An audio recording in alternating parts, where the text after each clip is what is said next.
This is pretty glorious, guys. Let me pull this up. So, here's a Dr. Oz tweet. John Fetterman is not Joe Biden. He's further to the left of Joe Biden, which, of course, the obvious response is good. Thank God. But Shoe0nHead comes down here, based. Just one word, just a beautiful one-word response. Says it all, based. How much did she ratio him by? 2,392 likes to the original 590 likes. That is a brutal fucking ratio. And again, just with one word, said it all. Absolutely perfect. But that's not it. Not even close. We have another one. Let's check it out here. Pull this up. Once again, a single word response. Oz says, fact.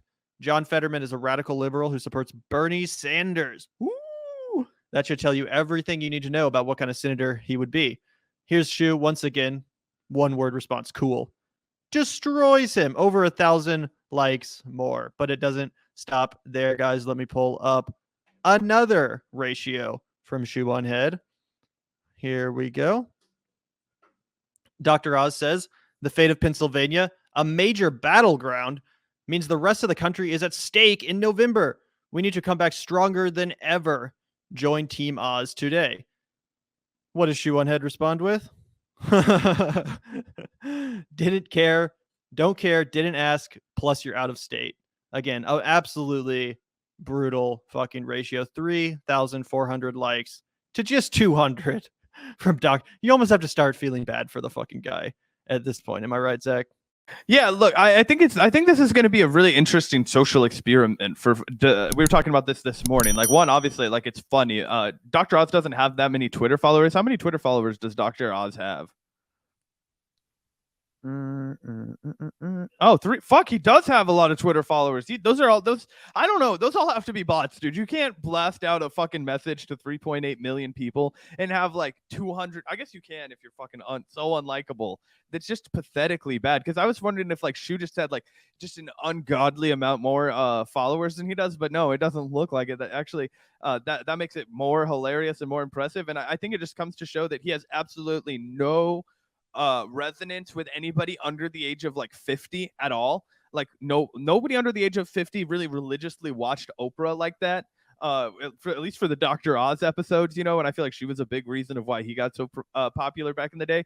But I mean, and also if you look at the polling, John Fetterman's in the lead. But I would be interested to see to what extent these like brutal ratioing on Twitter like actually presents itself in the general. Well, what it shows is that John Fetterman is capable of actually uniting a base behind him that cares enough to defend him, not just IRL, but on line as well. And that's one of the big things Trump had going for him. Think about how strong Trump's social media game was. It was incredible the way he had this whole army of simps out there, doing his work for him on social media and IRL, of course. And I think Fetterman has some of those qualities, which we see reflected in stuff like this. He's just such a more likable candidate, such a more dynamic candidate. Here's another example. This is one I specifically wanted to spotlight. Dr. Oz, again, who, as we just found out, has almost 4 million followers on Twitter. I'm guessing most of those are kind of legacy follows from back when he was just a TV doctor and not a fucking Senate candidate. Shoe0nHead has like 500,000, literally 500,000 followers. So, like, what is that? 1/5 or 1/6 or something of how many followers Dr. Oz has. So that makes this even more impressive. Anyway, oops, this is not the right one I wanted to pull up. Let me pull up the right one real quick because this is a specifically hilarious one that I really wanted to spotlight. Here we go. Dr. Oz says, text Oz to 26771 to join the team. Shoe responds, no, text join to 30200, which is Fetterman's text list. Brutally ratios him again. 4,600 likes to 264, just absolutely merciless. But then she goes on to say this: the ratios are fun, but Oz is genuinely everything I hate about a politician.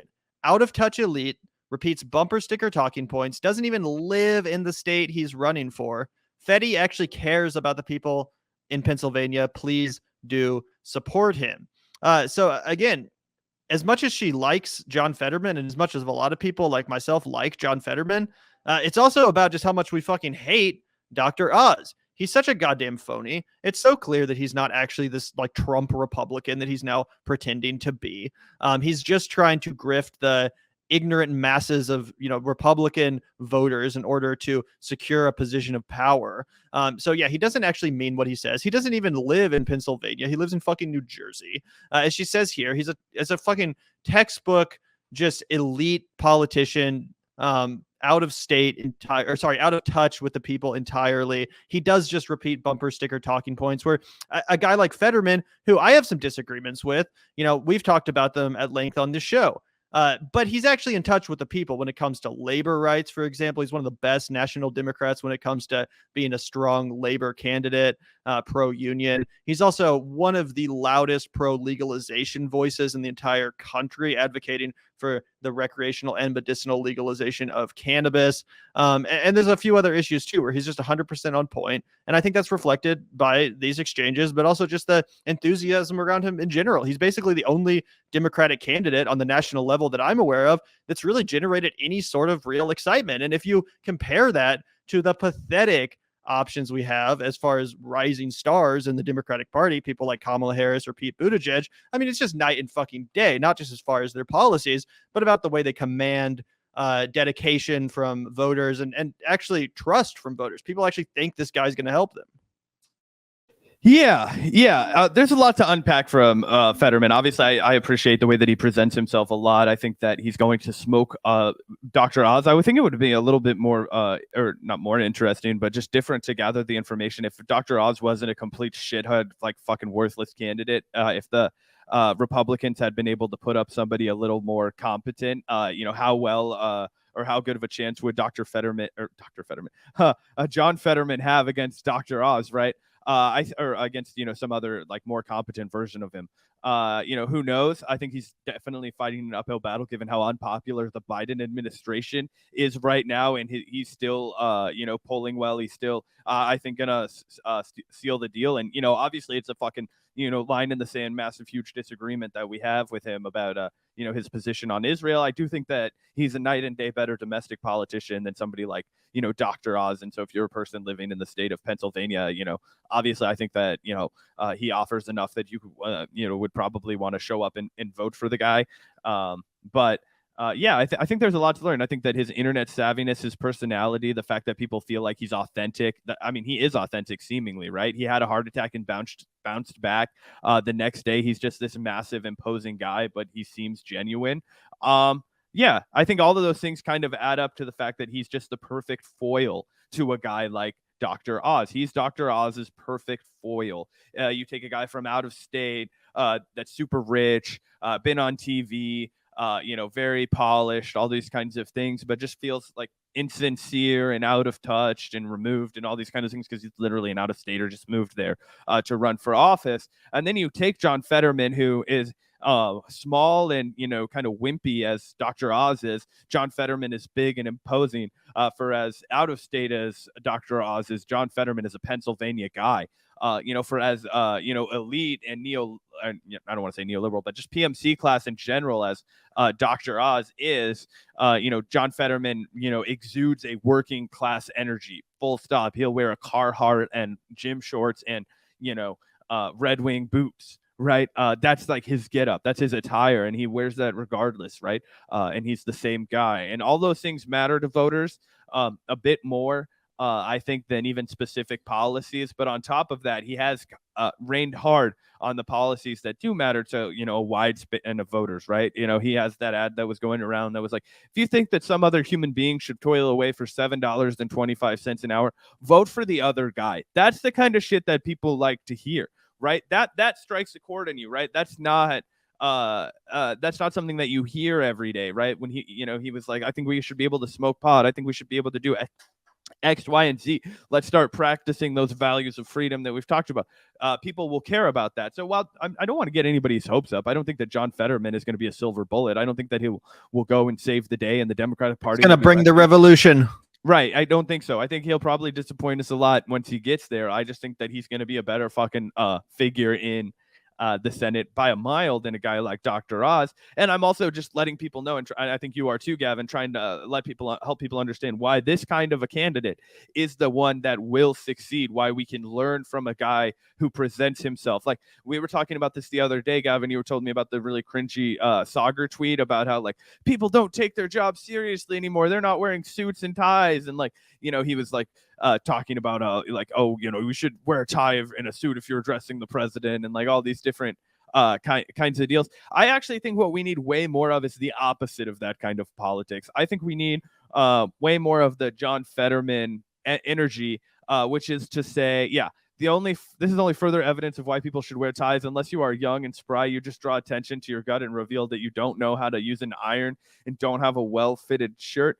Like, come on, bro. That's just such a boomer thing to say. Like, that is the most like boomer Sagar point I've heard in a while. And if this was correct, then why is Oz not sweeping the floor with Fetterman? If people give a single fuck about, you know, how well dressed you are, well, you have Dr. Oz, who's probably the most well coiffed fucking Republican on the national stage. Compare him with John Fetterman, who literally looks like he could be a fucking garbage man or a fucking, you know, janitor at a high school or something.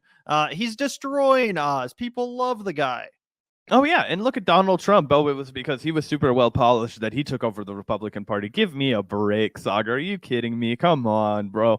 But anyway, that's all I'm saying is that I think it's a very I think almost like like not to call Dr. Oz and John Fetterman like a character study between two individuals and what the political outcomes of the future can look like, but I think it is. It almost feels like it's very narrative, like we're watching a film unfold, like a very obvious one. I'll be shocked if we don't see that. I won't say I'll be shocked, because I won't let myself be shocked by anything in politics anymore. I'll be really surprised if Dr. Oz is able to pull this out of his ass, given how uninspiring he is, given how he's not raising any money. As you know, Dr. Oz emailing us his L's, losing by a lot. Like, are you fucking kidding me? A new media poll just came out, and Dr. Oz is losing by a lot. Like, yeah, LOL. Imagine sending that to people and being like, please fundraise for me. Like, you already hate me and aren't sending me money, and now I'm down by a fucking insurmountable lot. Like, are you kidding me? Okay. No, this is so funny. It's hilarious how Shoe has just become like the single-handed. She's on this like quest to take down Dr. Oz. I think it's fucking hilarious and totally based. I love Shoe0nHead, but what I was going to say was what's really crazy when you think about this. This is the only race in the country when it comes to Senate races that Democrats actually have a chance in. It's the only race where their candidate might actually beat the Republican, at least as far as swing states go. Obviously, they're going to be fine in California and shit. But like, as far as a swing state like Pennsylvania, this is the only race they have a chance in. Fetterman versus Oz. And guess what the Democrats tried to do to John Fetterman before he got the nomination? They tried to fucking destroy him. They tried to put Connor Lamb on the people. They tried to make him the nominee. This mealy-mouthed corporate fucking forgettable-ass Democrat, Connor Lamb, total centrist corporate shill. They wanted him to be their candidate. And let me tell you, if they had succeeded, if the Democratic Party had got their way and Connor fucking Lamb was their nominee, then Dr. Oz would absolutely obliterate him. Even being as uninspiring and shitty as a candidate he is, he would still be able to beat Connor Lamb handedly. It wouldn't even be a fucking competition. However, because the candidate that the DNC didn't want to win did win, John Fetterman, they actually have a chance now. So what this reveals is that, you know, it's not some law of nature that the party in power has to get destroyed in the midterm. It's not some fucking law of nature that the Democrats have to be so weak, pathetic, and fucking unappealing to the people that they get absolutely draxed every time they, you know, have an election. No, if they were actually being at all smart and elevating a guy like John Fetterman rather than trying to squash him, then they could absolutely succeed as a party. If they return to their roots as more of a labor party, more of a working class party that put issues like $15 minimum wage, legalizing cannabis. I mean, think about if Joe Biden had been fighting for these things that John Fetterman says he wants to fight for. Imagine if Joe Biden had spent his last 2 years passing, you know, legal cannabis, getting a $15 minimum wage into law, you know, doing these things, you know, strengthening union rights and coming out as a strong defender of labor. I mean, even those things wouldn't be that much. It's not like you'd have to move mountains to make those things happen. It's not like a complete restructuring of the economy or anything like that, which is what I want. But again, just to do those simple things, the Democrats would be so much more popular, guys. People would forgive so much more of their bullshit if they just did the bare minimum. But even that is too much. Even that is too much. And a guy like Fetterman, who is running on those bare minimum things, he's too much for them too. They tried to stop him. Yeah, 100%. And I think that the Democrats have consistently learned the wrong lesson. Like Joe Biden, I fully believe will be a one-term president. And I think that Obama would have been a one-term president if it wasn't for two things. One, Mitt Romney was a fucking terrible candidate, right? I think he was generally pretty bad. And Obama was just a way better speaker and mover, and he was able to re-rally the people after the red wave that destroyed him in the House in 2010 and pull out the re-election. But I think that's just not something that you can consistently rely on. And instead, we're going to see a lot more of the ping-ponging of powers because of exactly the reasons that you laid out. And that's the same reason that people didn't want Trump, right? Because they knew exactly what Trump had promised and he didn't deliver on. And instead, he botched COVID and all these kinds of things. He didn't deliver on his campaign promises. And so the swing voters, they said, fuck that. We're not voting for him again. And this time the swing voters came out for Joe Biden or they stayed home or whatever. So anyway, yeah, a lot to learn and we'll keep an eye on this race. And I know a lot of people in the chat are like anti, John Fetterman, and that's perfectly fine. Like I would never tell you to like fucking, abandon your principle and get behind this guy if you don't fucking believe to. But I think for the fact that Gavin and I, from a bird's eye view, have to cover politics and elections in this country, we're going to keep talking about it. And I think there's stuff that the left can learn from as well. Yeah, absolutely. Obviously, Fetterman's not perfect. He's definitely taken some stances which I hardcore disagree on. But still, this is undeniably just fucking hilarious. The future of America will be determined this November in Pennsylvania. 591 likes. Shoe0nHead, yes, it will.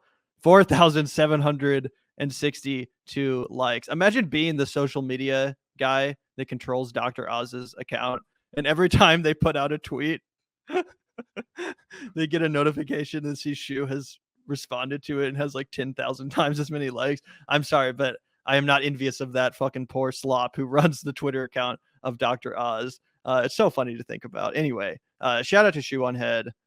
Major credit for doing the Lord's work. Yeah, lol. Yeah, I'm sure that Dr. Oz's Twitter guy is fine getting paid to work from home probably and just fuck off and know that he's going to lose an election and be out of a job in 6 months or whatever the fuck. But anyway. Yeah, it is really funny. And it's not just Shoe doing this too. Fetterman himself has actually ratioed Oz a number of times and has really proven himself to be pretty competent as far as his understanding of social media and of meme culture. Again, sometimes he'll respond to one of Fetterman's lame ass tweets with like just a hilarious meme, like roasting the shit out of him or something. So again, I know Twitter is not real life. I know this is not all like, as important as it is as other things. But it still matters. It does matter. And again, I think a large part of the reason why Trump was able to do as well as he was because of his ability to command meme culture, internet culture, and actually inspire people to defend him, not just IRL, but online too. That's the mark of a real candidate that has a dedicated following.